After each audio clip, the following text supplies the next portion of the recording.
নমস্কার ত্রিপুরাবাসী।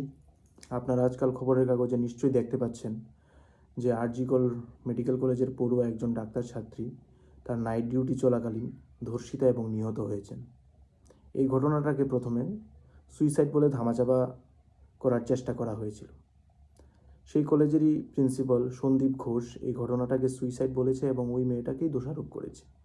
ওই লোকটা সম্পর্কে আমি যেটা জানি, কারণ আমি নিজে আরজিকর মেডিকেল কলেজে পোস্টেড ছিলাম আমার সার্জারি চলাকালীন 2018-19-এ। এই লোকটা সম্পর্কে আমি যা শুনেছি এবং যা জানি যে এই লোকটা বিভিন্ন স্টুডেন্ট থেকে পাশ করিয়ে দেওয়ার নামে টাকা খায় এবং একজন নিকৃষ্ট মানুষের মধ্যে একজনের মধ্যে পড়ে। এই লোকটারও অবশ্যই শাস্তি হওয়া উচিত। এই জিনিসটাকে আমি বিশ্বাস করি যে উনি জানতেন এবং সেই ঘটনাটাকেই ধামাচাপা দেওয়ার চেষ্টা করা হচ্ছে। একজন ডাক্তার পড়ুয়া ছাত্রী যে নিজের বাড়ির মতো জায়গা, যেটা আমরা ডাক্তাররা হসপিটাল বলি, যেখানে আমরা আমাদের বাড়ি থেকে বেশি সময় অতিবাহিত করি ওই সব জায়গায় 10 থেকে 12 ঘন্টা, সেই জায়গাতেই ধর্ষিতা হয়েছে এবং নিহত হয়েছে। তাহলে আপনারা ভাবতে পারেন যে এই ঘটনাটা কতটুকু নৃশংস।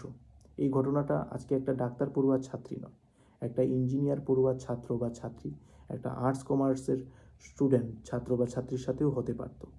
এই ঘটনাটা ওয়েস্ট বেঙ্গল নয়, এটা ত্রিপুরাতেও হতে পারত।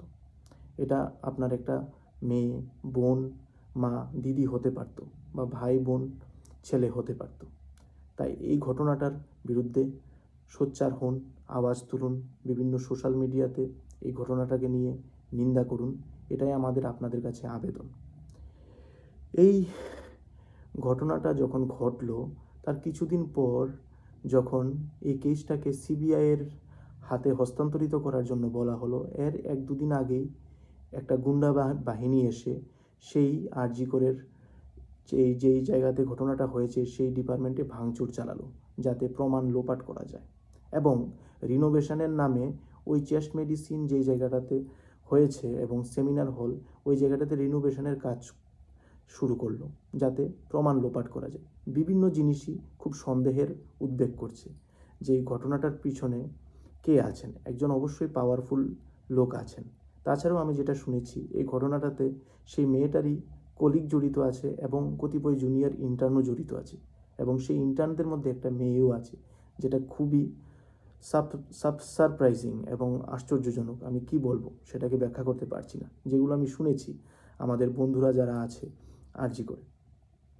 তাই এই ঘটনাটার নিন্দা করি এবং এই ঘটনাটার জন্য আমরা কালকে ত্রিপুরার ডাক্তাররা কালকে 24 ঘন্টার বন্ধ রেখেছি। এবং বন্ধ ডাকা মানে হচ্ছে ওপিডি সার্ভিস এবং ইলেকটিভ অপারেশান এগুলো বন্ধ রাখা। কিন্তু আপনারা গুজবে কান দেবেন না, আমরা ইমার্জেন্সি সার্ভিস চালু রেখেছি, ইমার্জেন্সি অপারেশনও চালু রেখেছি, যাতে কোনো রুগী কষ্ট না পায়, যাতে রুগীর কোনো ক্ষতি না হয়। এই ঘটনাটা যেহেতু আমাদের ভারতের একটা মেয়ের সাথে হয়েছে, সেটা ওয়েস্ট বেঙ্গলে হোক বা ত্রিপুরাতে হোক, সেটা আজকে ওয়েস্ট বেঙ্গলে হয়েছে, কালকে ত্রিপুরাতেও হতে পারে, কালকে অন্য কোনো বিহার, ইউপি এটাতেও হতে পারে। তাই আপনারা এই ঘটনাটার নিন্দা করুন, প্রতিবাদ করুন, এবং আমি ওয়েস্ট বেঙ্গল গভর্নমেন্টকে জানাচ্ছি যে এতদিন হয়ে গেল এখনও দুষ্কৃতীদের ধরা হয়নি এবং উপযুক্ত পরীক্ষা জিজ্ঞাসাবাদ করা হয়নি। এই ঘটনাটাকে আমি নিন্দা করি। ধন্যবাদ।